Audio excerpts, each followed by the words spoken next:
উত্তরপ্রদেশের প্রয়াগরাজে চলছে মহাকুম্ভের মহাযজ্ঞ। ১৪৪ বছর পর এই মহাকুম্ভ। দেশ বিদেশ থেকে আসছেন ভক্তরা মহাকুম্ভে এবং পাশাপাশি দেশ বিদেশ থেকে সন্ন্যাসীরাও আসছেন মহাকুম্ভে। অন্যদিকে শাহী স্নান সামনেই এবং শাহী স্নানের যোগও রয়েছে সামনে। সেক্ষেত্রে শাহী স্নান ঘিরে কিন্তু ইতিমধ্যেই ভিড় নজরে আসছে। সকাল থেকে নিরাপত্তার ছবিটাও জোরদার করা হয়েছে।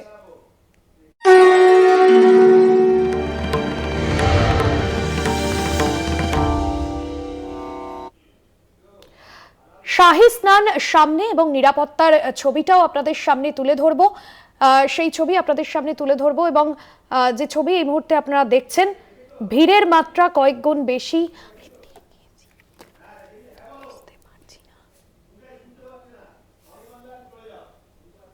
অনির্বাণ বন্দ্যোপাধ্যায় আমাদের প্রতিনিধি রয়েছেন ফোন লাইন সরাসরি আমাদের সঙ্গে।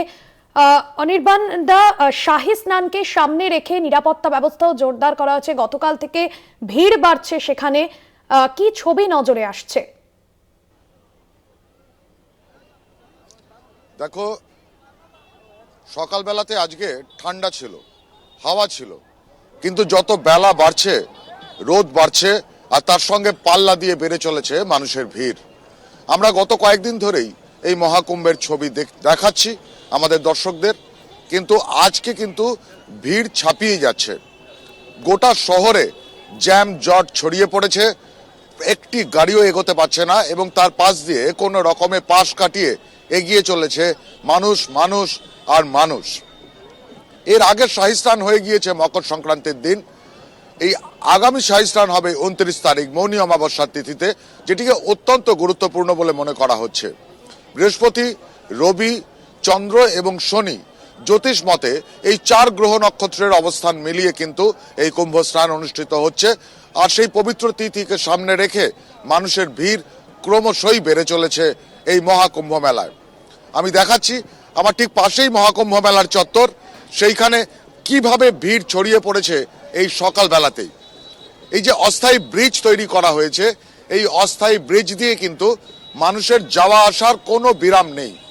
আমরা এই মুহূর্তে যে অস্থায়ী ব্রিজটা দেখতে পাচ্ছি, সেটা দিয়ে শুধু মেলা থেকে বেরোনোর রাস্তা। সেখান দিয়ে মানুষ কম বেরোচ্ছেন, কিন্তু তার থেকে অনেক অনেক বেশি মানুষ এই মুহূর্তে ঢুকে পড়ছেন মহাকুম্ভে, মিশে যাচ্ছেন মানব সমুদ্রে। এই এক আশ্চর্য মেলা, ভারতের সব থেকে বড় ইভেন্ট, যেখানে মানুষ ছাড়া আর শেষ পর্যন্ত কিছুই থাকে না। এখানে মানুষই শেষ কথা, মানুষই অমৃত। আগামী 29 তারিখের শাহী স্নানকে সামনে রেখে সেই মানুষের ভিড়েই জমে উঠেছে মহাকুম্ভ মেলা। ভাস্বতী। অনির্বাণ দা, সেক্ষেত্রে নিরাপত্তা ব্যবস্থার দিকটাও নজর রাখতে হচ্ছে যোগীরাজ্যের প্রশাসনকে, কারণ বহু মানুষজন, বলা যেতে পারে কোটি কোটি মানুষ ভিড় জমাচ্ছেন সঙ্গম তটে। নিরাপত্তা ব্যবস্থা কতটা জোরদার করা হচ্ছে এই শাহী স্নানকে ঘিরে? দেখো, আমরা গতকাল থেকেই দেখতে পাচ্ছি শহরের নিরাপত্তা ব্যবস্থা কিন্তু অনেক বেশি জোরদার। পুলিশের সংখ্যা বাড়ছে, উচ্চ পদস্থ পুলিশ কর্মচারীদের সংখ্যা, তারা রাস্তায় নেমে এসেছেন। সাধারণ পুলিশ কর্মচারীদের সঙ্গে পা মিলিয়ে ভিড় নিয়ন্ত্রণ করার চেষ্টা করছেন। গার্ডওয়াল তোলা হচ্ছে ভিড় আটকানোর জন্য, কিন্তু কোনোভাবেই শহরের জ্যামকে আটকানো যাচ্ছে না। সকাল হোক বা দুপুর, একই ছবি, গাড়ির পর গাড়ির সারি দিয়ে দাঁড়িয়ে আছে শহরের রাস্তাঘাটে। এমনকি রিক্সা পর্যন্ত যাচ্ছে না, বা অটো রিক্সা সাধারণভাবে, যেগুলো সাধারণ মানুষকে, যাদের গাড়ি নেই, তাদেরকে স্নানঘাট পর্যন্ত পৌঁছে দিচ্ছে, মেলা পর্যন্ত পৌঁছে দিচ্ছে। সেখানেও কিন্তু কোনো রকমভাবে রিক্সা বা কিছুই চলছে না, শুধুমাত্র মানুষের ভিড়। এবং যখন এক একটি ট্রেন প্রয়াগরাজ জংশনে এসে থামছে, তখন যে মানুষের ভিড় মুহূর্তের ভিতরে দেখা দিচ্ছে, ছড়িয়ে পড়ছে শহরে, তা কিন্তু গোটা সমস্ত যানবাহনকে একেবারে স্তব্ধ করে দিচ্ছে।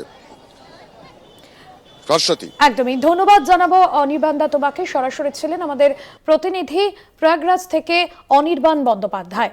এবং যে ছবি আপনাদের সামনে তুলে ধরলাম, শাহী স্নানের যোগ সামনে এগিয়ে আসছে, আর তা নিয়ে কিন্তু দূর দূরান্ত থেকে বহু মানুষ আসছেন উত্তরপ্রদেশের প্রয়াগরাজে মহাকুম্ভের মহাযজ্ঞ। 144 বছর পর প্রয়াগে মহাকুম্ভের যোগ এসেছে। স্বাভাবিকভাবেই অন্যান্য বছরের থেকে ভিড় এবার অনেকটাই বেশি।